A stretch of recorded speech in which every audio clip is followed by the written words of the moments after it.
But then somehow you guys got signed to Levelland, right? And now you can actually buy this yeast commercially.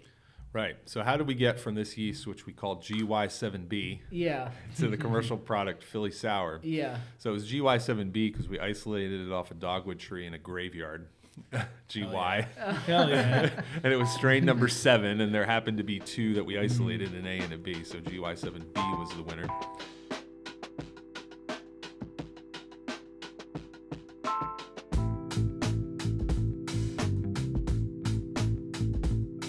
Welcome back to the Brew That Podcast. I'm your host, Richie Tevlin, joined again by Dave Argus. Dave Argus. So second time tonight. Evan couldn't make it tonight, but Dave Argus from Beer Mill Westchester. And tonight we have on Matt Farber from Rowan University. Welcome. Cheers, so, thank you. We are huge proponents of formal brewing education here. I think it's vital to every brewer to kind of, even if you have 10 years of experience, to actually go in and kind of like realize why you're doing some things. I think people just kind of get stuck in their ways. And I can't name another beer educator in Philadelphia. I feel like you are the man leading the charge around here. And, you've obviously done other things like the Philly Sour yeast. We'll get into that. But you are the man to meet for, learning how to brew in Philadelphia. So thank you for coming on. Thank you kindly. Thank you for those words. It's a pleasure to be here. Thanks for having me. Yep, and congratulations on Rowan. I know for many years you were kind of the face of U Sciences, so we'll start from the beginning, but, Rowan obviously starting up new, and I guess, is this your first semester? I've been there for 2 years now, but we've just soft launched our new Brewing Science Certificate program. Yeah, Awesome. So we're in our second semester, and we'll really start trying to push some marketing now. So Cool. this can be the formal debut for the Brewing Science Certificate program at Rowan University. Fun. So I guess let's start from the beginning. So you were not always an expert PhD brewer, I guess. So you started off at Seton Hall. Can we just start there and kind of how did you get into beer? I got a Gen Bio degree in general biology at Seton Hall University. I was on the swim team, which is part of why I ended up at Seton Hall. So that started my familiarity with the state of New Jersey. But I was Pennsylvania born and raised. I had an opportunity then in graduate school to go to Pitt. So I went to the University of Pittsburgh, where I got a PhD in molecular biology. That's when I started to dabble in beer as a home brewer. But then a lot of my friends were informal beer nerds. Like we had freezers of yeast before I really knew how to make beer. I knew how to freeze yeast. That's so funny. It's like normally that's like level 10 of home brewing. Like that's where you guys started out. Yeah, and I'll never forget, we used to have Friday socials, and we the chair of our department made beer and would bring beer in. So we'd have like nice little homebrew kind of craft beer sessions within the department, and that was in the mid 2000s. So it was nice to be kind of as a consumer in Pittsburgh as craft beer was really starting to get very popular. Definitely. So I have a question. I don't know much about the Pittsburgh beer scene. I've been there 3 or 4 times. I don't remember much, but I've heard that the Pittsburgh beer scene is very. I guess there's a lot of smaller beer distributors there. Is that the case? I don't know as much about the beer distribution side, but from the brewery side, East End Brewing Company was the brewery that I was going to say now it's like popping. Like the Pittsburgh beer scene is, I'd say one of the top in the area. You got Brew Gentleman, Dancing Gnome, Hitchhiker, Vanish, or I always want to say Vanish, but there's another one that's down there that like there's some really, really good beer right now in Pittsburgh that I think it's pretty exciting. Probably not what you had when you were there, but as of recent, like they're putting out some really good Pennsylvania beer right now. Philadelphia's a beer drinking town. Pittsburgh is a beer drinking town. Well, and there's an entrepreneur that's come into the Iron City brand and has built a big, beautiful brewery to rep that brand. Yeah. And it is gorgeous facility. Yeah. So they're doing some good things there too. Nice. Yeah, big fan of Icy Light, Icy Lime. Especially when I'm in Pittsburgh, like that is a go-to beer for me. Like I love seeing it. If I'm here, if I'm like in like this area in Philadelphia area, I'm like, yeah, I'm okay on that. But that's actually what the Philadelphia area needs. We need an Icy Light. We do. Yeah. So this was East End Brewing Company. There was where I used to go, and this was before you could sell beer across a bar as a brewery, and so. they used to have a keg out front that was green on one side or red on the other, and you knew they were open based on the color of the keg that was open. That's funny. And you had to go in, and you could only buy beer by the growler. That was it. So you'd go in and you get to taste all the different beers, and then leave with a couple growlers, and that was it. That was all you could do. So it's been fun to see everything change over the years. Definitely. Thank God we are not using growlers anymore. I still love the growler. You like 'em? I love glass. I love kind of the reusability of them. Where are you getting growlers from? I still have a dozen in my basement. Are you Yeah. just like filling them up like with like homebrew stuff, or are you going to breweries and Yeah, fill all the them? above. Yeah. I'll fill them. I just filled some at 2SP Nice. for an Eagles game a couple weeks ago. Yeah. I'll fill them up from the lab. I'll tell you more about that in a Love little that. bit. So yeah, I try to reuse them. That's why I like Yeah. like the reusability of them still. Nice. So but- you were dabbling into homebrew. You So- had your PhD. Yeah, we got detracted there. So I was a self-taught brewer. I started out, my origin story is much like many others. I learned how to homebrew with a Mr. Beer kit that I think I bought off of Woot.com. So Woot.com I think is now owned by Amazon, but at the time I got like a $20 plastic, keg to ferment really old extract and really old hops, and made the most awful beer you've ever tasted and dumped it down the drain. But that was the itch to learn more. Read a lot, met a lot of folks in the industry, worked a lot with the folks at Pitt, who were my scientific colleagues who knew a thing or two about yeast especially. And when I finally graduated and got a job at the University of the Sciences in Philadelphia, it was not yet in beer. It was in biotechnology. So I was teaching a graduate course in biotechnology and doing research in biotechnology that I really could apply to a lot of different fields. We had designed a way of measuring something called proteases. These are enzymes that break down proteins. And so I could build, if I knew the target of a protease, I could build a sensor that we could use to measure that protease activity. And I'll never forget, it's in George Fick's book, Principles of Brewing Science. There was like one sentence that said how yeast can secrete this protease that's detrimental for beer foam quality. And I was like, I wonder what that protease is and if I could build a biosensor for it. So I started researching it, found out some more information about it. We built a sensor to do it, and I took to my boss some data with my homebrew as the input, where we could actually measure the protease that was getting secreted by the yeast into the beer. So I started to present that. I first presented it in a poster, actually at the American it was at Craft Brewers Conference. No, it was at the American Home Brewers Association meeting. It was in Philadelphia in maybe 2011, 2012.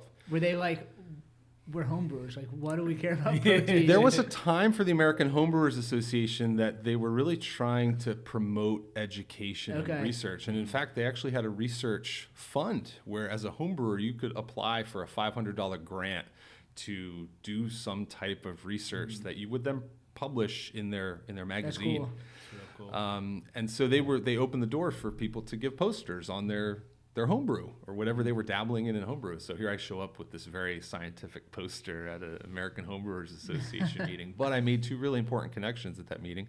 Roger Barth, who was a professor of chemistry at Westchester University, who would go on to become my co-author for one of our textbooks called Mastering Brewing Science.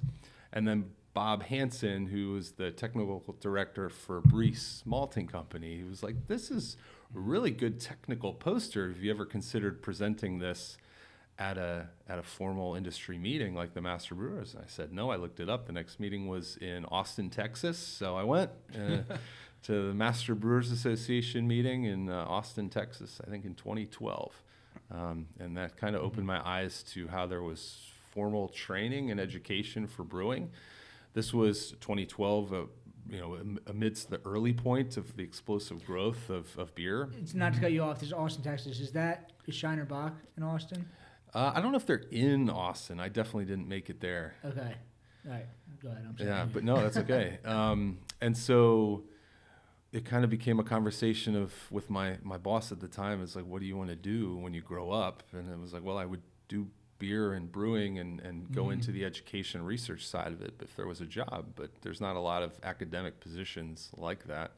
So he said, what would it do what would it take for us to do that? So we created the first Brewing Science certificate program in the Mid-Atlantic. So by the time we launched, a couple years later, we were the first formal training program in the entire Mid-Atlantic. The American Brewers Guild was in place up in Vermont. I think Appalachian State maybe had just launched a program, but there wasn't anything else. So we launched in 2015, I think. And you guys were in person. I did the American Brewers Guild, but that was mostly online and then like 2 weeks in person. So it was a kind of a almost closer to a college experience. Yeah, there was a lot of intentional design with the way we put the certificate together. A lot of my background was in teaching and education as well as the science. Yeah. And so I wanted it to be in person. I wanted it to be hands-on skills. There were already some online programs available. ABG had some, Siebel had some. Cornell would eventually come up with one. And to me, I can't teach skills online. I wanted students to be brewing with their hands and building that network, which would lead to success. And so we had a pilot lab that we then installed at the University of Sciences. We were a licensed brewery at one point in time by the state Commonwealth of Pennsylvania. That is interesting because who owns a university? Who goes on that license? Were you guys selling beer? We weren't. So we had an affidavit in place that we would not sell. And so we had some special restrictions then that were put on us. But the board of trustees, there were like 6 or 8 people, were the technical license holders of the brewery. That's awesome. It ended up being a little too restrictive when we kind of let it lapse and just leaned into homebrew laws so that as long as one person was not brewing more than 200 gallons per year, we were fine. Do you have to be 21 to take the course, or? It just so happened the way we designed it at the time, and of course this program doesn't exist anymore, but we can get to that. But it was a graduate certificate. Okay, So naturally, all of my students were 21, and in fact, I had. If you have a bachelor's degree and you're getting a graduate degree, you're probably not going into beer. Like if you're younger than 21. I mean, and 21-year-old and less, they really don't understand and appreciate beer yet. So there was also intent with the way I designed it because the majority of our students were working professionals looking to get into the industry. And I'll talk a little bit later about what we're doing now at Rowan University. We're trying to target a little bit more of those folks already in the industry, looking to kind of build their skill set, get more experience, making it a little more flexible. So how did, like, you decided you were doing this, they kind of gave you the lead, like, you can take this and build it?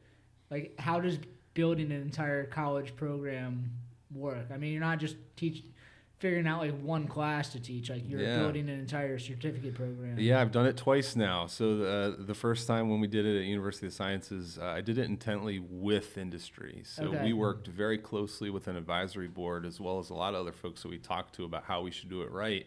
And we heard from a lot of industry veterans in Philadelphia that if they had a position opening for a brewer, it still would take them months to fill it, not because of a lack of interest, but because of a lack of trained folks who could come in and do the job. And I also heard that some of these more online-based programs still weren't teaching skills. They might hire somebody who had some of those credentials, but they really just came in with a slip of paper. They still never really ever touched a tri-clamp, for example. Now, the American Brewers Guild, it was really helpful for me because I was already working at a brewery while I did it, but it was mostly like I've never taken a biology course or a chemistry course. So it's like a biology course focused on brewing, chemistry course focused on brewing, an engineering course focused on brewing, but it wasn't like they taught you, again, like it's a craft, like learning how to put a tri-clamp on correctly, like, does matter when you're making beer. Yeah, and so I approach this very intently. It's what's the industry need, and we made sure we talked to industry about that. It's having some basic science to support the industry because it is a scientific process, right? So understanding some of the basics will kind of help you troubleshoot problems. Certainly 10 years of experience in the industry will do that too, but for trying to get a job more quickly, that'll really help. And then the third is a bigger focus on quality. So we had 2 labs. We had a quality control lab. We had a microbiology beer lab. And then we had our functional pilot breweries that students were working in, ultimately leading to an internship. Now, Richie, I think you had an intern many years ago. I did. Mark, he was like 40 years old. He had no intention of actually getting into the industry. He just was very interested in it. He now works at the Black Sheep or he was working there. He still works there. Yeah, loves bartending. Yes. He didn't make the leap, but he wanted to, I think, build up his understing of the process so he could be definitely even makes better. you talk it better, be able to shoot the shit. He was awesome. Exactly. Talk the talk. Yeah. So that we trained about over 100 students, placed them in internships, and anybody who wanted a job found a job. Yeah. And University of Science was acquired by St. Joseph's University in 2020-ish, give or take a year. And the short of it is my workload went up, my pay went down because of some differences in summer funding, and I had an opportunity to go to Rowan University and start a program there. So before we switch over, because I feel like you're missing a lot of things. It's like you created the lab where you guys were testing beer from other people, right? Sure. And then also you guys made the Philly Sour yeast when you were there, right? Yep. So which one kind of came first? Was the Philly Sour yeast just like kind of part of your program and you... Yeah. Let me back up. So as a research faculty, not only was I teaching a lot of these courses and helping students find jobs, but I also ran a research lab. Okay. And then as part of the expectations for being a research faculty is to find grant money and bring in additional revenue that way while funding scientific services or research. And so one of the things, grants that we were able to receive was from the Pennsylvania Malt and Beverage Promotion Board. Yep. To create a quality control lab. So it was a malt beverage analysis lab. So we did contract quality testing for the industry. I ended up hiring a former student, Dan Nooner, who was running quality at 2SP at the time. As part of his internship, he built their lab. Wow. And then they hired him to run it. And so then he was a really great fit to come in and help us build our lab and provide those services for the industry. So we were doing fairly well, and then COVID happened. Then a lot of transitions happened with St. Joe's, and we ultimately had to kind of shut things down. So what was that? People would take like smaller breweries that didn't have labs would then come and take their beer there and you analyze it, IBUs, whatever else you needed to test. Yep, and so it was case to case dependent. I mean, we did a lot of micro analysis. Okay. We did a lot of nutrition label analysis, like calorie content. And breweries were asking for the calorie content? Because that's like a hot topic. Was it for not beer though? Like I think seltzers. Yep, it was need seltzers. calories. It was Yeah, low alcohol calories on there? beers. I'm sure we would have gotten a lot of business with NABLABs with no low alcohol, but that hadn't yet. Those driven. need like really, really specific testing for them, don't they? I have no idea. That's not my game, but I know they need like really, really strong. Just because like if it's gonna be non-alc, it has to be non-alc. It can't be up to 1%. It's got to be below 0.5. Yeah, I would say there's three things. Probably the first is that a validation of the alcohol content. The second is an estimation or measurement of the calories, because a lot of times that's useful data for the label. A lot of the calories in beer is actually from alcohol. So just by simply having a low or no alcohol beer, you're getting a less caloric beverage to begin with. Like, do you know what would athletic brewing be like? How many? They're about 100 calories, Okay. or like 120, I think. There's ones that are lower though. Like Partake is in like the 30 to 40, but they lack flavor. Yep. That's just where like from the ones that I've tried, the ones that are higher calorie, they just have more flavor. Some of them are even using lactose now, just to give it like more of like a fuller body. Got it. Which is super interesting to me. Like a lot of people now, like they see lactose and they're like, oh, I don't want that beer. But to me, if I see lactose in a non-alc beer, I kind of want it because I know it's going to taste closer to something that I'm more used to. Definitely.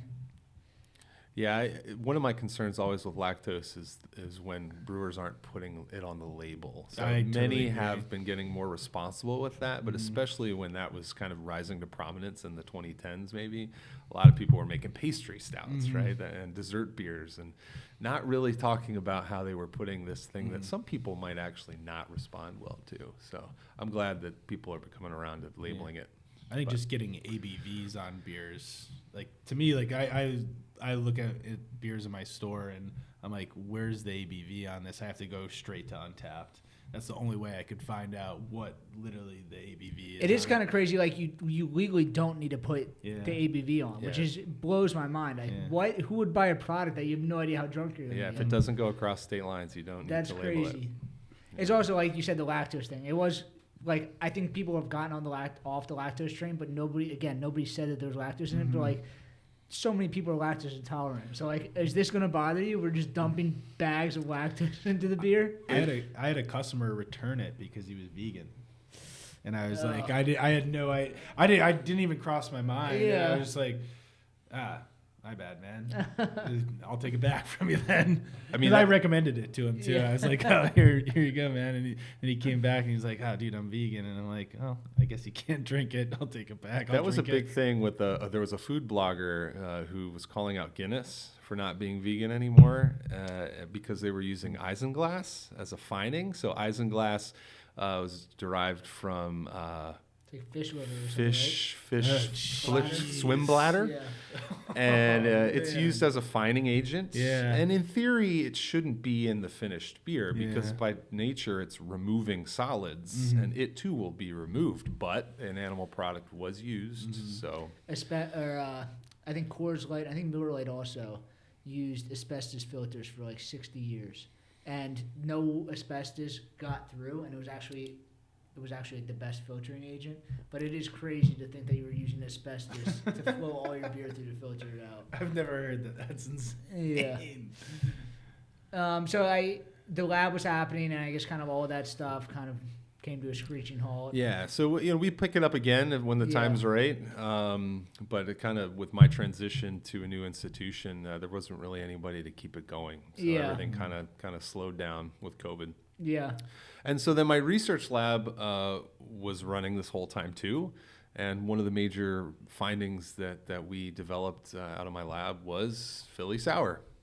And so Philly Sour is a special yeast that does both lactic acid and alcoholic fermentation. Most yeast that we know, ale yeast, lager yeast, right, make alcohol from sugar. And it's the bacteria that we knew of that made lactic acid bacteria, Pediococcus, and other LABs. And so when you think of like sauerkraut, yogurt, those are often fermented with bacteria that drive that acid production. And we were really excited when we found this yeast that made both acid and alcohol. And I should set up how we found it. I engaged a lot of students in research by asking them to go out and find wild yeast. There are yeast everywhere. We're sitting in a pretty sterile room, but I guarantee you we could find lots of yeast here, not only on our bodies, but just on the walls and the dust. Of course, there's beers on our table, but there's an estimate that there's somewhere between 200 and 400,000 species of yeast, but only 2 to 4% have actually been identified and characterized. And so it was 2% when I first started doing this back in 2012-ish, and now it's maybe 3 to 4%. So we haven't discovered much more since in 10 years. And so we go out into the world, we sample trees. Tree bark is a really good source of yeast for reasons I can get into if we care to talk about. Let's get into it. I mean, we're not going to get into it anybody else. So. Sure, yeah. So, when I say where do you think yeast might be, what would you think? I mean, on organic matter that it can eat, but like as simple sugar as it can get. Yeah. So sugar. So those are certainly good sources. So like if you can find sap on a tree, like that's really good. Fruits only if they're bruised, right? Because a fruit generally has a waxy substrate that prevents microbes from eating its sugar, right? It's not ready. But if you can find it fallen and bruised, that can be really good. But honestly, tree bark is one of the best locations for hunting yeast, as is like leaf litter. Because when you think about leaves, I love the carbon life cycle of biology. And then when trees drop their leaves, right, when the springtime comes, those leaves are gone, right? And so the microbes that are in the world are breaking down those leaves for energy during the downtime until spring. And so there's a kind of a rise in the microbial flora in the fall, especially for those reasons. But tree bark, there's a lot of yeast that can utilize those sugars. Lambic beer, it's obviously like you need to brew it in the fall because it's like cooler temperatures. But does that have anything to do with it? Because there's just more wild yeast in the fall, so like when they open it up, like you're able to kind of get that's naturally being created. There's some really great scientific papers. If anyone's listening that wants to go down a research rabbit hole, if you can find there's one paper that looks at the microbial profile of American cool ship that came out of Allagash, because we can't call it lambic in the U.S. And then there's another paper from a different group that studied actual lambic production, and they took samples throughout the entirety of production. So you're making wort, you're cooling it in a big, large, shallow cool ship, letting it naturally come to room temp. And in that process, you're creating steam, which is rising, collecting in the rafters, which are wood. Yeah. So there's probably some microbes in the rafters within the brewery itself, but then also there's inoculation by dust that's coming through the air, through the windows. And so the reason for the timing is because ideally that's when there are the most microbes on the wind for colonizing and inoculating the wort as it's naturally cooling in the cool ship. That's not to say that there aren't yeasts around in the winter or in the summer. I mean, I would assume there are some yeasts that are more tolerant to the cold or the hot, and I think there's some interesting things to be said there. But the abundance, the most are going to be found in the fall and spring in those periods of lambic production. And so just to finish that story, right? So then after that work gets cooled, it sometimes goes into stainless for a little bit until ultimately it goes into wooden barrels, where there would be a whole new round of microbes. And so it's interesting to look at the change and the way that different microbes populate the time from 0 to 2 years or 3 years, and how it shifts both the bacteria and the yeast. And that is why lambic or American cool ship ale is so beautifully complex, because of the microbial profile that changes is so complex. And you will get much different flavors, profiles, characters, but it's also, I won't say uncontrollable, right? But it's very difficult to make the exact same thing ever and again, right? And that's the beauty of it. Yeah. Whereas my approach with trying to isolate wild yeast is to put a little bit of control back into it. If we can identify and isolate the strains, tapping the table, sorry for that.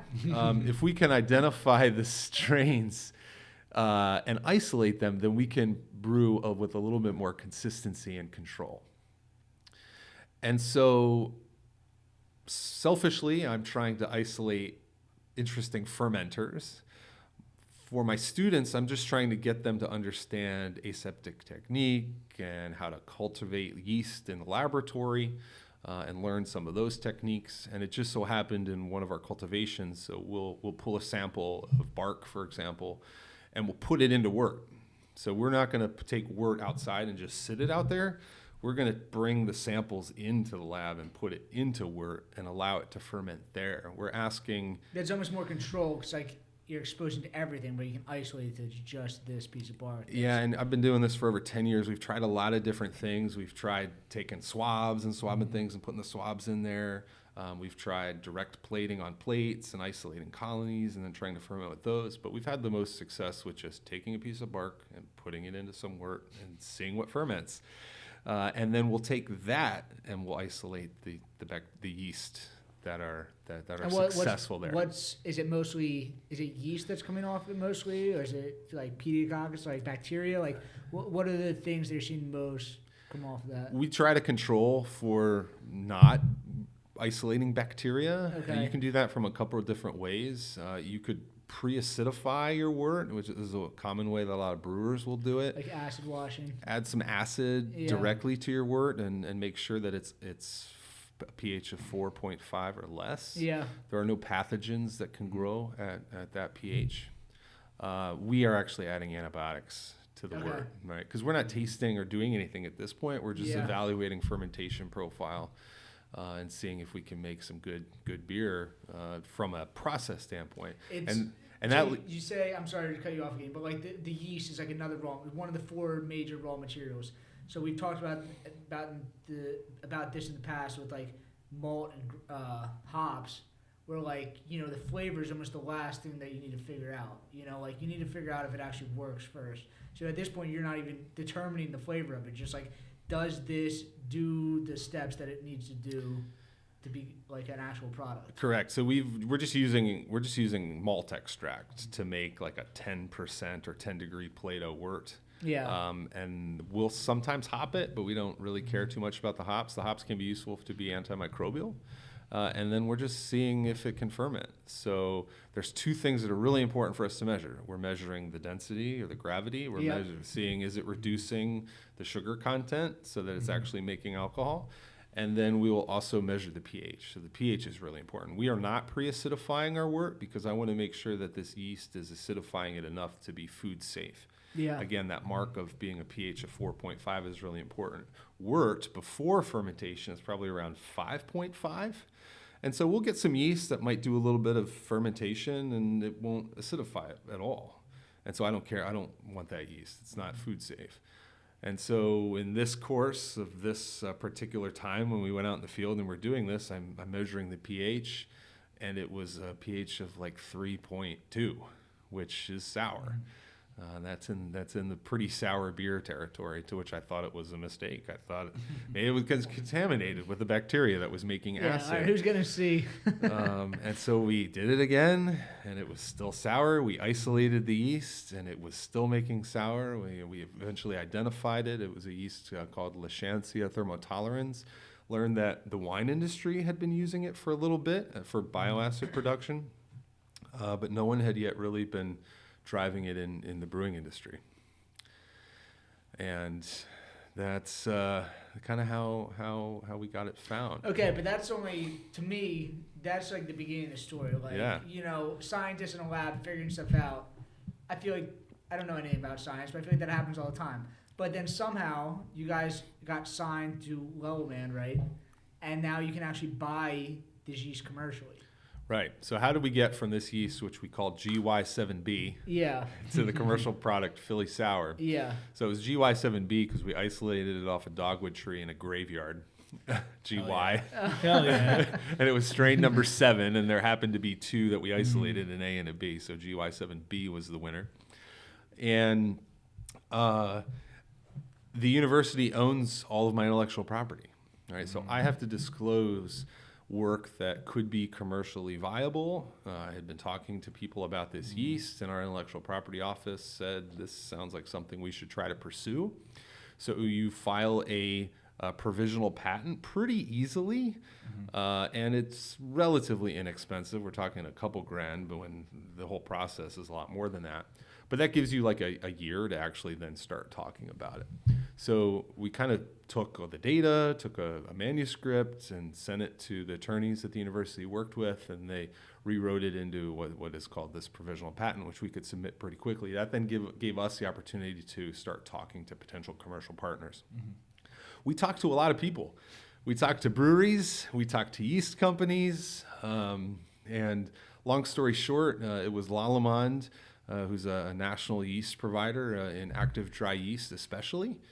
And they were very interested in it. They took it and did their own R&D on it, which I wasn't a part of for a long time until they pulled us back in and said, this is something we're really interested in.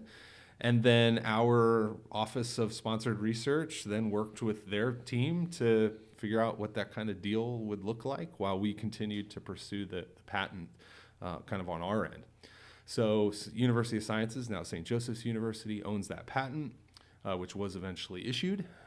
And then Allagash has licensed it. And so, did you get to name it Philly Sour Yeast? It was a team effort. It was a name that was pitched by Allagash. I said, that's it. It's such a great name. It says Philly Sour. You know, the fact that you're, you know, I mean, it is sold. Yeah, I've used it commercially. Yeah. You said LeVante has used it. Yep. You know, it's cool that like you're creating something, and it's like it's not just like the new English ale yeast. You know, this is something that's like just totally different, and it does. You don't need to kettle sour it. You don't need to throw microbes in it. It makes a beer and acidifies it at the same time. It's crazy. Thank you. I really appreciate that. I mean, I have goosebumps still thinking about this, right? Because, I mean, I've been working with this thing for more than 10 years. Yeah. And to name it Philly Sour, like I said, I'm Pennsylvania born and raised, though now trying my best to help New Jersey beer, which we can get into. Not that they need help, but just that that's now where I am. But it's great to give Philly some love. course, I'm repping my Eagles hat today for those who are watching. Is there a favorite beer that came out of the Philly Sour that you have right now? Or Well, that's a good question. Yeah. I would say one of my favorites came out of Triple Bottom Brewing Company. They used it for one of their anniversary ales. And I can't remember the name, but it had something to do with lightning because while it was fermenting, their building was hit with lightning and it fried their generator, and the fermenter got, I think, pretty hot. And they ended up finishing it with a Saison strain, which I also love doing, because you can get kind of a controlled, rapid lambic, not with the complexity and the beauty of a traditional lambic, but you still get some really nice acid profile. Very cool yeast. Philly Sour has some flavor character to it. You're going to get some of the phenols from the Saison, and it was a really nice sour Saison that they made with Philly Sour. What I remembered about it was, like, when you use some of the hops, like, they taste very fruity. It tastes like almost like there's sometimes fruit in the beer sometimes with, like, these IPAs. And I remember, like, if you drop the pH, like, you know, fruit is both sweet and it's sour. So, like, to get a true fruit flavor, you need a lower pH. And this gave it, like, this fruit punch, like, it tasted like a fruit. It was, like, much more fruit tasting than a normal IPA. It wasn't that it was super sour. It was just, like, a much better, crisper tasting fruit flavor. Yeah, the really nice thing about using a lactic acid yeast, and Philly Sour is now not the only one that's out there, but it gives you a little bit of control in how much acid you're making. And some brewers don't maybe fully understand that when they're working with it, and they're like, oh, it's not that sour. And there's a couple different things you can do to drive that. Pitch rate is really important. Temperature is really important. It likes a hot ferment. So when that lightning knocked out that glycol, it was actually good that it fermented hot, and it did well there. And then it loves simple sugar. So you add Dex or you add glucose or increase the simple sugars in your mash, you're going to drive even more acid.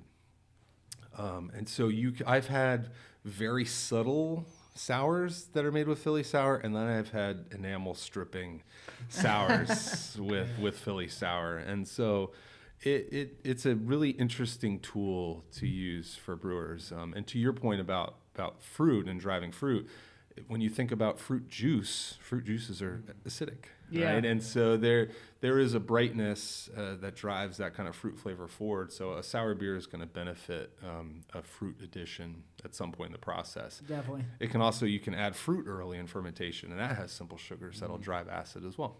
Nice. And I did bring some if we want to. Yeah, let me finish this. If we want to try some, so I brought one is from 0 Day Brewing Company. So my friend Hannah brewed this. It's called Are You Mad at Me?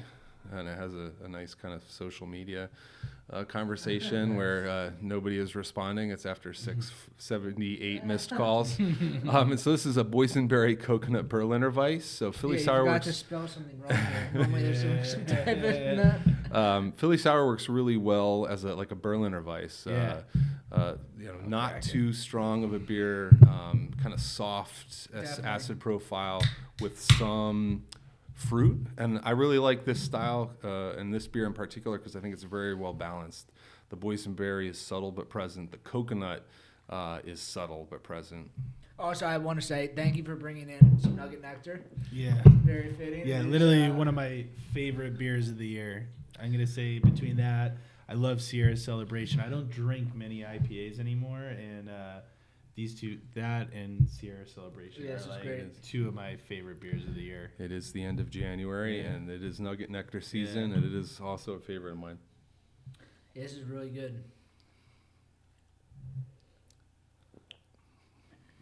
And so this is actually getting pretty old. It's at least. I like the coconut adds like this different layer to that. Yeah, the coconut is really interesting in it. It's at least 8 months old, and you still get a little bit of the acidity. Right? Yeah. This one isn't one of those enamel stripping, but it's present. You're getting that boysenberry, you're getting that coconut.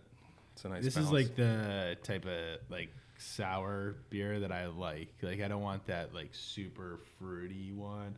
I want something that's a little bit less, like, easier to drink. Some people go too hard with the sour, and just too hard with the fruit, and it's just like, this is like 23 Play-Doh. And it's just like, what is this beer? Calories, just tons of calories. Yeah. Yeah, and these are great in the summer too, right? It's just something Definitely. with the heat, a little bit of acidity, a little bit of fruit goes a long way.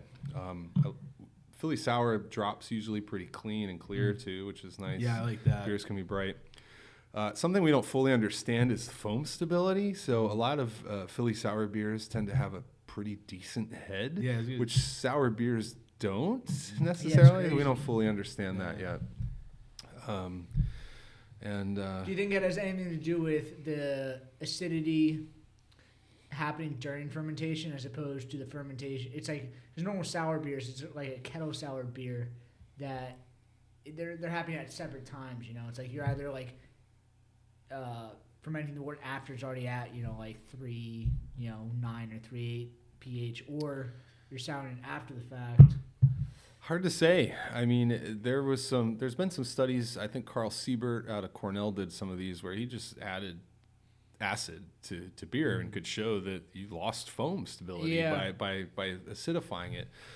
You're really trying to maintain the surface tension of the bubble, right? Yep. And so there's proteins and polyphenols from the hops that kind of help support those bubbles. So that's one way of stabilizing it, is stabilizing that surface tension. You can make the beer more viscous. That also helps to improve drainage or reduce drainage, so that foam will stay solid longer. I think this is a little more viscous. We tend to feel on your palate as you're taking a sip of this, it's got some body to it still. It really does. And so we've made some quote unquote dry beers, that from a fermentation standpoint are fermenting pretty well, but they still have a pretty good body to them. So it might be that these beers are a little more viscous. It's an interesting question that we just haven't really had the time to pursue. And then there's like a third reason. Another thing I think is really interesting about foam is there's some yeast strains that are considered foam positive, right? So they actually are strains themselves perhaps secreting a protein or sloughing off some residue from their outside of their cell surface that promotes the foam. Yeah. I mean, we've seen in the last couple of years just like really not last year, like an explosion of like people's obsession with foam. Great. I mean, it's very cool. It is way too late, but better late than never. I mean, wishful thinking. They're crazy about their foam right now. I'm really interested by it. Yeah, so every couple of years, like there's these there's these great innovations of like hot products, or these things like customers don't really see, like they're starting to kind of see like the cryo hops. Like it took a while for kind of like the producers of raw materials to start making products for craft brewers that were marketed themselves that then the craft brewers could promote. But a lot of this stuff is just like, there's no way for you to tell the customer this, and then it sounds like too scientific. But there's a lot of hot products that, especially the macro brewers have been using, that like create foam stability. Yep. And I think that might be like a way for lager brewers to kind of like lean into that they're using these advanced hot products that like you're not even like, they're not sexy right now, but if they give it a cool name and then people start using them. Yeah, there's a lot of hot products and processes to promote foam. I mean, we've, as brewers, have been doing that for a long time. And I think, unfortunately, it comes down to the culture of the beer drinker, right? Where if you look at European glassware, for example, especially in Belgium, right, there's often a line demarking the volume of the beer, right? And so then everything else is bonus for foam, right? Yeah. And so when you get served a nice foamy pint, there's that line, and you're getting it. In fact, you're actually getting more than, because the foam has beer in it as well. And that doesn't exist in American beer. And so when you're getting a shaker pint, right, you want that shaker pint to be top to the top with beer, because I'm paying $8 for that pint. I want $8 a beer. So, I take that personally, in that it's my job as an educator to teach the value of foam. And if it takes milk tubes to do it, then let's do it. Let's go. Let's rip them. So I actually have a lecture entirely on foam. It's been an entire lecture on foam. That's awesome. I feel like that's something that like you could go to like, you know, Human Robot or one of these other places like Pushing Foam, like people would show up. It's almost like like a trivia night. Like people would be interested. Yeah, absolutely. That's fun. All right, so we haven't even started talking about Rowan. Like, all right, you left U Sciences / St. Joe's, but in I guess 2022, and then you started working on building out, I guess, another one of these programs. Yeah, so it takes time to kind of get the academics approved through the university system. So that took a year. Kind of we soft launched it last year. We're working on a final kind of partnership that's still a little too early to discuss, but we're going to be partnering with a brewery to essentially put a pilot facility there and have student beer on tap there. So I'll look forward to following up on that in the near future. But we've kind of reduced the credit load. So it's a 12 credit certificate, 4 courses, brewing science and raw materials, yeast management, sensory training, and brewery design and operations. We also have an internship course if students are looking to transition into the industry and kind of need that connection. And we have 1 or 2 other electives that we might offer. But classes meet once a week, Wednesday nights. So we're trying to make it as approachable as possible for anybody to jump in. If you're working, if you have a family, I get it. I do too. And so kind of come to class once a week. Still, I push for in-person classes because I think that face-to-face is really important. It helps me as an instructor get to know my students so I can help them with their career. And even just like the conversations before or after class, like I think those are important. Like, you know, the questions that they don't ask during class, I feel like those might be even more important. Yep. Ask what they don't and know. Still the hands-on skills are important, right? So we're still doing some lab-based work. We're still going to be partnering with the brewery to make sure that students can get in and do work during their time. And then finally, information's everywhere today. You know, it's so easy to find information. And so I still think it's important to have that kind of structure of education to help guide, you know, be a guide, be a shepherd of information for students in their careers, whether they're in the industry or trying to get into the industry. And you said before, not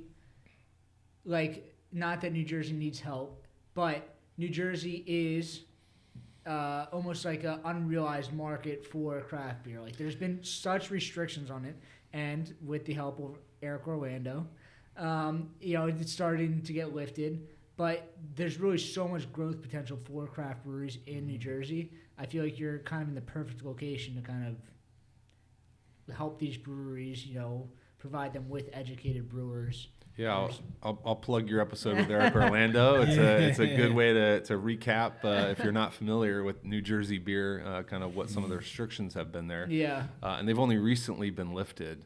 And there's still so much room to grow there. And that is why I think there's still a lot of room to grow there. And so if you look at like Pennsylvania, which has close to 500 breweries, right? New Jersey only has 175 or so, right? And that growth has been delayed if you look at kind of the growth over time. And I think it has to do with a lot of those restrictions that were in place. So a lot of potential still in the industry, and especially in New Jersey. But it's definitely good to like start off with, you know, you're putting out educated brewers to then build that industry. So it's going to... Yeah, absolutely. We're a support service for the industry, right? I mean, there's though the industry has, you know, reached a little bit of maturity, right? There are still operating breweries that need trained employees, and there is still turnover, and still breweries that are opening. So. Yeah, I think the worst thing that can happen is just a brewery filled with brewers that don't know what they're doing, and one, they make bad beer, but then also they just leave this trail of brewers that don't know what they're doing that just go off to other jobs also. Yeah, and I don't mean to cast shade on a home brewer who kind of takes that pro path, but I have seen people struggle. I've seen people struggle who have been talented home brewers try to scale up and go pro. I mean, yes, the underlying process is similar, but as you know, the equipment, the larger scale processing is different. And so having some formal training, I think, can really help accelerate that process. Again, experience can do it too, But it's kind of like we'll make a nice connection between education and sour beer production, right? Yeah. There's a lot of different paths. Philly Sour is one tool for making sour beer. Getting some formal training in brewing is another tool that one can use to get into the industry. So you've been doing this for a while. You said that you've had advisory boards from, breweries come in and kind of tell you what they need. Have you seen a shift as far as what breweries are looking for or what the standard is for breweries, like kind of entry level or, what breweries are focused on as far as quality assurance? Yeah, that's a good question. I would say 6 years ago, a couple years before COVID, it was quality. There definitely was a rise in the need for technicians who could run a lab. And I think the Brewers Association was pushing that too. They hired Neil Witt as a quality ambassador, for example, amongst some other things. And we were in a really good position to do that with the quality-focused curriculum that we had put together. I think as COVID has done with a lot of things, has necessitated change, and now it's more towards packaging. And so I think there's a lot of need for packaging technicians. We also have a packaging design and operations course that's an elective that may not run every year, but with enough interest, we could. One thing I've noticed is the higher up you get in brewing, like the larger the brewery is, like the more volume you're doing, it's like the people that are in the management positions, it always goes like the smallest breweries always like the head person is a person that just knows how to brew. Then it's someone that's like a cellar person. Then the largest breweries are like people that understand packaging much better. It's like the further you get down the production chain, it's like it just becomes more and more important the larger you get. But I think with COVID that changed everything because you had to put your beer in a package to get it out the door and sell it. And so everyone was buying small, fixed head fillers in order to get beer out the door. And I used to teach and preach that like you cannot put beer in a package unless you have a lab. Right? Like you can't put wild yeast in that beer that's going to explode on the distributor's shelf. We will not name names, but Cole and I just talked about this today. We've talked about it in the past. We send pictures. There's a brewery in Philadelphia, and when you look at the glass bottles, we'll get into glass bottles after this. Glass bottles are beautiful, but Love one glass. of the greatest things about a can is that you can't see into it. Hides the When look. you have glass bottles, you don't think about like it has to be filled to the exact same amount every single time. So like there's brewers that are putting out beer and it's just like beer is all over the place. Oh, thank you. But I think especially the hazy IPA, it's like people forgot a lot of stuff as far as clarity, and there was kind of like if you just overload this beer with hops, you're gonna be able to sell it. But with lagers coming back, I think that there's a swing back. There's going to be a swing back towards you need to know how to do all these technical things to make beer, more, I guess, resilient, more consistent. Couldn't agree more. Yeah, I mean, it's a common adage. The best way to judge a brewery is to drink their lager. Right? Yeah. Drink a Pilsner. There's nothing to hide behind. So, yeah, all well said. And this is Mudhen? So this is Mudhen. So Yeah. Mudhen also does a series of sours with Philly Sour. This one, the series is called Something Sour. This is my first Mudhen beer. I've been hearing I've had Wildwood Haze from them, and I thought it was pretty solid. Yeah. So Tony's their brewer there. He actually came out of Media, Pennsylvania. He was at Sterling Pig for a while, so I knew him when he was there. And now he's doing some good stuff down in Mudhen. But nice. I have this has got some age on it, so I was curious to taste it and see how it ages because I think this tastes generally awesome. I think sour beers as a whole. Mango and guava tastes really good, and it's like it's not a super heavy fruited sour. Like this is the type of sour I like. Like this is just like really, really solid, crisp tasting. It's good stuff. I think this is just one of the nice things. Sour beers tend to age well. Yeah. And these are unfiltered. So, I mean, there's Philly Sour dead yeast in this beer in theory, and it's still pretty bright. Mine was poured last, so mine's got a little bit of Is there a haze, reason for that? Is the pH protected against certain things? Is like the oxygenation just like is not as affected or something? Yeah, that's likely one reason for sure. There could be some other antioxidants that we don't know about from the yeast, for example. Some metabolic processes that we don't yet fully understand as well. But certainly the acidity is going to slow down those oxidation reactions too. This yeast? Are you seeing stuff like? It's been so long since I've been in production. What's the? Starts with a D. Diacetyl? No, the other one, the yeast that takes a while to ferment. Oh, diastaticus. No, that's the one that the other makes one. things bad. The other one, the next one. Just naming all the things D I can think about in the industry. I don't know. It doesn't matter. But it's like the yeast, like it changes over time as it like kind of sits in the barrel. What's the yeast that kind of eats everything? Brett? Yes, not a D, a B. Yeah. That's embarrassing. No, it has a D version. Yeah, the whole time. There is a D version, or a D name for it. I'm blanking on it too. No, but you are correct. There is a D version of it. Okay, but do you think that this Philly sour yeast might have some characteristics of that, where it just kind of like evolves over time? No. So I mean, we've now been working with this yeast. I've been working with this yeast for 10 years, right? It's been commercially available for 5 years. We have never seen what Brett has done. DeCara, that's what its name is, DeCara. So you were correct. That wasn't what I was saying. I was just wrong. No, it's the next D. It is DeCara. It is DeCara, I swear. You were right. Just own it. So it utilizes wood sugar. So we're all the way back to the start of what I was saying, where like bark is a really good source. Like there's a lot of yeasts that can secrete enzymes that break down those wood sugars, which are very different, like xylose, for example. Yeah.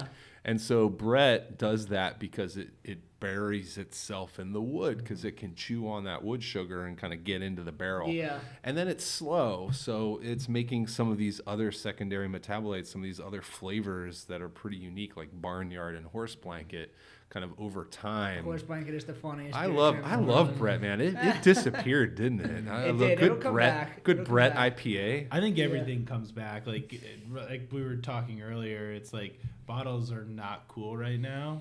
I think they're eventually going to come back. I think the next Same thing, 2 years. like right now, our lagers are hot. 5 years ago, I couldn't sell a lager to save my life. Like it was just nobody wanted them unless it was like a Miller Lite or Coors Light, but like a craft lager, unheard of. I think heavy stouts are going to come back to like the pastry wheat stouts. Wheat beers, I think, are going to be a style that comes back. Right now, it's just Allagash. If you're not Allagash white, like America does everything. It's just like everyone's gluten intolerant, but in like 2 years from now, everyone's gonna be like if you're gluten intolerant, you're an idiot. And it's like, all right, I'm excited for like the 500 milliliter bottle. Like, I think that would be a really cool platform to come back. Is it time for us to talk about bottles? Yes, please. I want to hear it. I love glass. I was reaching for it. I love glass. Yeah. So I have a slide on one of my lectures, cans versus glass. And don't get me wrong, like I get the value of cans. Their pros are many. They're lightweight. Packaging. So you can put more of them in your warehouse. You can put more of them on a truck. They don't break. They don't break when they fall down. Crowns are like the large crayon of drawing versus the small crayon. Delicateness. Yeah, you can take them to the beach, but there's just something about a glass, like the heft. Right? It's kind of like listening to a vinyl record. It's like picking up the vinyl. Yeah. You have to think about the music. You have to listen to it in order. To me, when it comes to drinking a beer, right, it's more about the beer than just the beer, right? It's about the experience of the beer. It's who you're with. It's where you are. It's the glassware it's in. It's the bottle that it came from. Yeah. So I like the heft of it. I like the feel of it. Glass is also chemically inert, right? So there's nothing coming out of this. And I mean, Coke out of a glass definitely tastes better than Coke out of a can. Oh, way better. But that's the sugar. So, there's a polymer liner in these cans that I know is understood well, but I don't understand it well. And so I like the chemical inertness of the glass.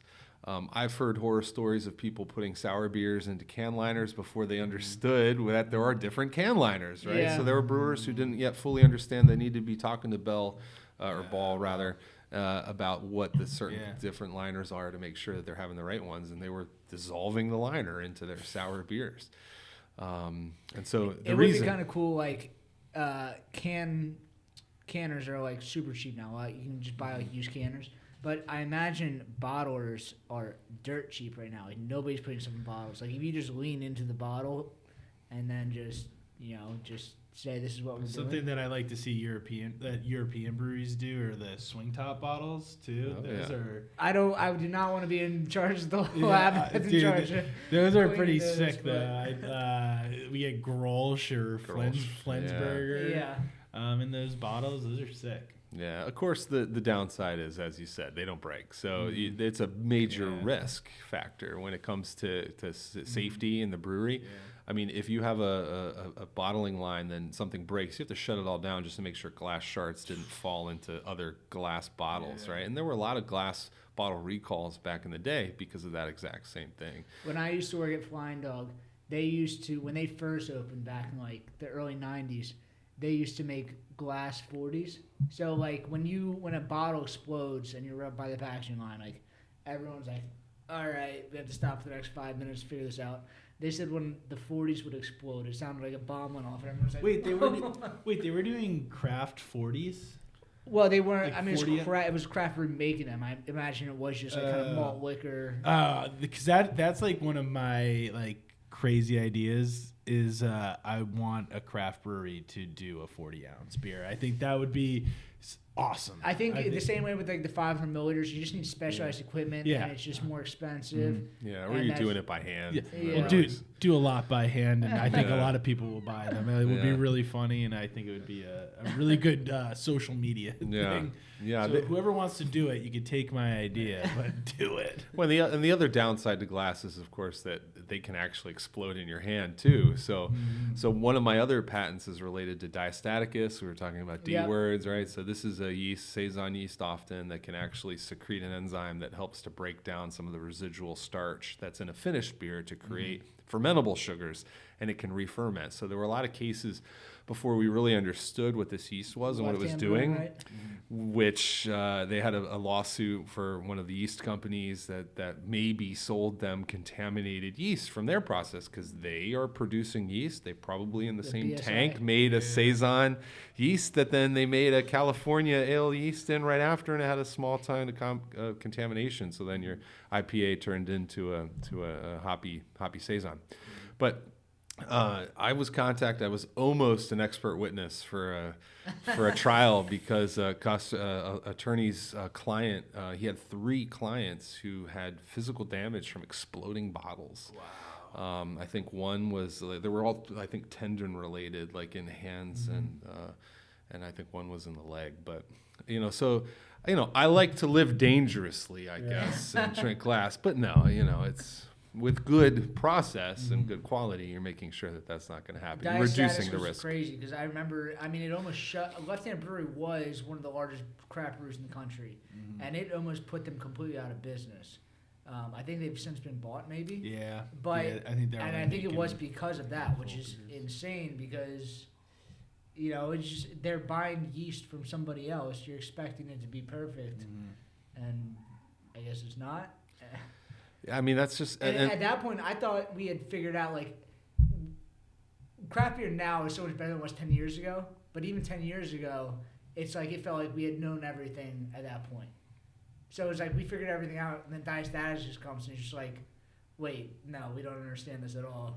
Yeah, that's what's ridiculous about American brewing is the innovation is faster than the science, right? And so... those Saison strains, we knew always that they would create dry beers, right? But we didn't really fully understand the mechanism, and it wasn't until Americans started putting unfiltered beers in all kinds of bottles and cans, right, that these yeasts ended up re-fermenting because... Is that what it was? The diastaticus was kind of like a Saison yeast? Yeah. Yep. And so if you were making a Saison yeast, or a Saison rather, you would let it get dry. You would let it finish fermenting, and it might still be active in your Saison, but you've finished it. The issue was that little teeny Saison yeast then would contaminate a different beer that didn't finish that dry, and then that small contaminant was able to drive more fermentable sugars and more fermentation. because the beers are unfiltered. There's active yeast in those cans. More beer sitting on shelves warmer for longer, all promoting that fermentation.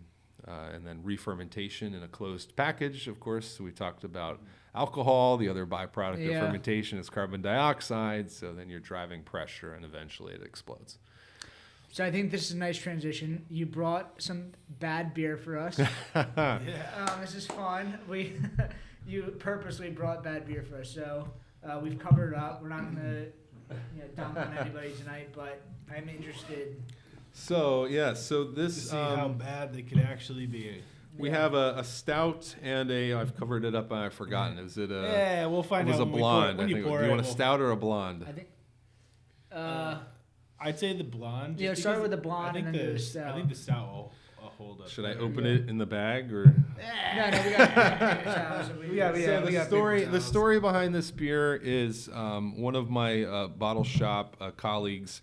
One of the distributor was trying to sell him this Belgian style that was a new attempt at nitrogenation. So it's a nitro blonde that I have not seen this brand nitrogenated before, and it apparently didn't go well. I don't know why. I haven't tasted this. We're going to taste it together if I don't get covered. I don't think it's going to. Who was it? Well Crafted had no problem. Blonde, nitro blonde. Ooh, a little bit. There we go. That's interesting. I'm actually pretty excited about that. You were right. I'm excited that you were right about it. Way more foam than should be in a nitro beer. Yeah. Thank you. I typically don't enjoy nitro beers. That's ugly foam too. It's like big.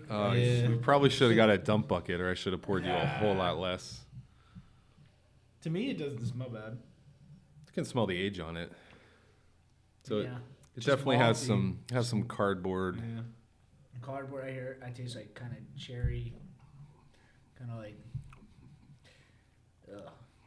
It's not bad. No, it's just old. It's just old. Yeah. There's some floaters. Definitely some floaters. This was the blonde. This was the blonde. It's not good. It's not good. I could drink it. I mean, yes, I would drink this, but I wouldn't want to drink it, but I could drink it. That was not as flawed as I thought, as had been described. I think this one's gonna taste better. Personally, I just have high hopes for it. Kind of looks like cherry Coke coming out. Yeah. Is this nitro? Yeah. They were both nitro. Oh, they're both nitro. Both of them are nitro. Right. The other one's opposite nitro. Yeah. Bizarro nitro. This one did give us a nice little pour. Nice. Yeah. Real nice. Nice little cascade of bubbles for the nitro. So as you're tasting it, so a lot of nitro beers are just dosed with liquid nitrogen, right, at packaging. And nitrogen is less soluble than carbon dioxide, so it doesn't come out of solution as fast. I don't hate that. I really don't. No, it's like a little bit flavor or flat. I guess it's definitely flat and very sweet. Yeah. But I don't hate it. Yeah, there's no overt all flavors. It's just old and flat. It's just old. Yeah. Yeah. Well, I was hoping to give you some micro awful butyric baby vomit sewer drain, but no, we just got old beer. Yeah. That's all right. I've had some. I did some flavor tasting when I first got into craft beer, the butyric acid or tastes like baby vomit and goat. I'm like, all right, well, is that actually true? I've tasted some beer like that, and it's just yeah, that is so gross. That is terrible. Yeah. Yeah, so we do all that in our sensory training class. So we talk not only kind of about how to taste, how to design sensory panels and manage sensory data in the brewery, but then we'll do a lot of those spike trials as well. So I'm 31 now. When I was younger, I could not taste diacetyl, but your taste buds change, and I'm starting to taste diacetyl a lot more, and it's just coming across this. In the last couple of months, I've noticed a lot more beers have diacetyl. Can you explain to the listeners what diacetyl is? Also, myself. So diacetyl, I know I'm gonna mess it up. I forgot what Brett was called, but it's it's when beer is not I guess. I don't know. Yeah, I mean it's a byproduct it's of like fermentation. A byproduct. So. It's like normally diacetyl gets eaten up after at the like tail end of fermentation gets eaten up, but it's like when it's there, it tastes like butterscotch. And when craft beer first started, it was like this kind of tastes like butterscotch, right? A little bit, but it's a stout, so it's like I don't know. Maybe it's supposed to taste like that a little bit. It's fruity. There's a lot of esters in there. We had some sour beers in this before, but in the last like couple of months, I've like noticed that there's been a lot more butterscotch, toffee notes in IPAs, and I don't think that they're flavor notes that they're designing with the malt. I think that it's actually diacetyl, because diacetyl was such a hot point, 5-10 years ago, and you never even heard about it before. But before it was just like you would determine if an IPA was good or not, or if a brew is good or not, if their IPAs had diacetyl. Yeah, most yeast make diacetyl to some degree, so it's a byproduct of amino acid synthesis. So when they're trying to make amino acids to build proteins, and there's a couple particular pathways where it chunks out the precursor into the beer, the yeast will be able to, or rather the molecule itself spontaneously turns into diacetyl, and then the yeast can reduce the diacetyl. So the flavor becomes something different that we can't taste as well. So the problem is if you create the precursor and then you remove the yeast, then it spontaneously becomes diacetyl in the package, and you're going to taste that slowly over time. What's the enzyme that you can add that like kind of ALDC. ALDC. That's it. And so there's an enzyme you can add that kind of cuts out the middleman, cuts out the yeast, so it bypasses diacetyl completely. So it takes that precursor and converts it into the downstream product. So you never get diacetyl. When you're brewing the beer, the tail end of fermentation, it's starting to wind down. You then have to like ramp up the temperature because the yeast is starting to die off. But then you need to like reactivate them to eat up all the byproducts that they created during fermentation. But then quickly, once they're dead, then crash it and then take them away, because a lot of breweries do this that are just not great breweries. They don't take the yeast off after they've dropped it, and then the yeast dies, and then it creates it tastes like rotting meat. I don't know. I'm not sure on I that don't one. know. It's like when you don't drop the yeast off of the beer, the dead yeast cells then start to explode, and it's just like it's a dead organism. Like, it tastes like something died in the beer. Yeah, I get like a lot of astringent bitterness from that. Yeah, but with back to diacetyl, so there's the reason why you're getting it now in a lot of IPAs, especially hazy IPAs, is because of these really late dry hops. It actually reactivates the yeast so that there's more fermentation. And so it's like from like double dry hopping, triple dry hopping. Yeah, and so there's a lot of kind of understanding from the academic and research side of the industry and trying to understand why this is happening, specifically with dry hops, because you have what's called hop creep. So essentially when you add these hops, you can actually, if let's say you finish fermentation at 4 degrees Plato, which is just a measure of the sugar, you'll dry hop, and then you'll find that fermentation ticks down to 3, 2.5. Like, it actually reinvigorates the yeast and it dries it out. And so it turns out that there was this paper from like 1890 that described dry hopping, and so the name dry hop comes from the drying effect of hopping. And this was like a good example of research that we forgot about as an industry. And it wasn't until this started happening in packaged beer, when people's beers, their hazy IPAs, were exploding on the marketplace because they dry hopped it a day or two before packaging, put it into a can, put it on a shelf, and then it exploded because it re-fermented because of this dry hop, this drying effect of the re-fermentation. So why that's connected to diacetyl is because it's another round of fermentation. You're getting more diacetyl production in those tail ends. So you sometimes are getting a lot of diacetyl in these hazy IPAs that are late dry hopped. But ALDC is super expensive. So yeah, and some yeast companies are now trying to make engineered strains that make it. So there are diacetyl-free strains that pump out ALDC as well. So you could try using those, depending on your opinion of engineered strains. What's your opinion? There are a lot of different ways of making engineered strains, some naturally. Like you can force hybridization, for example. Hybridization is essentially sexual reproduction. Sperm meets egg. You can force yeast to form what are called the gametes so that you can push them together and force them to mate and mix their genetic material to create a progeny or an offspring. So there's ways of designing those kinds of yeast. Those are not considered genetically engineered and typically okay to from a federal standpoint. And you can find now hybrids on the market. So if you shop for brewing yeast, for example, you might see some strains listed as a hybrid. Those are not engineered technically. Other strains are taking pieces of DNA and putting it into a yeast. There's cis engineering and there's trans engineering. Cis is like taking a gene from the same yeast.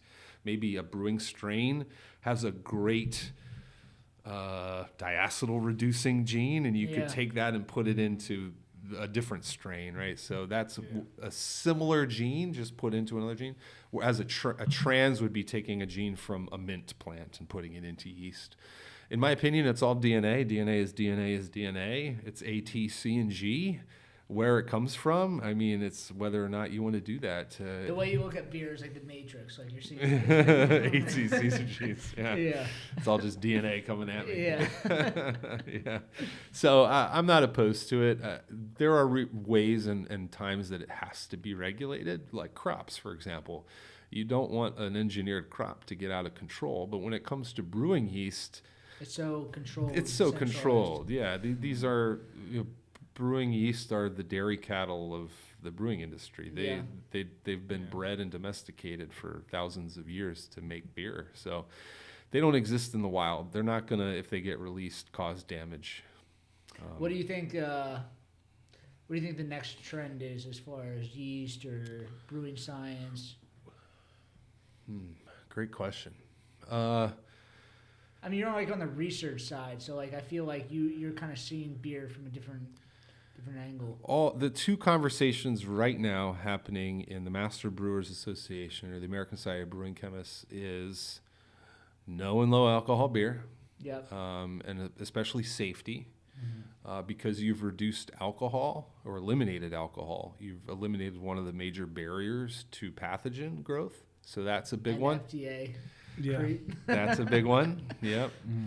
And I would say the other is sustainability. People are trying to think about how they can use less energy or use it more efficiently.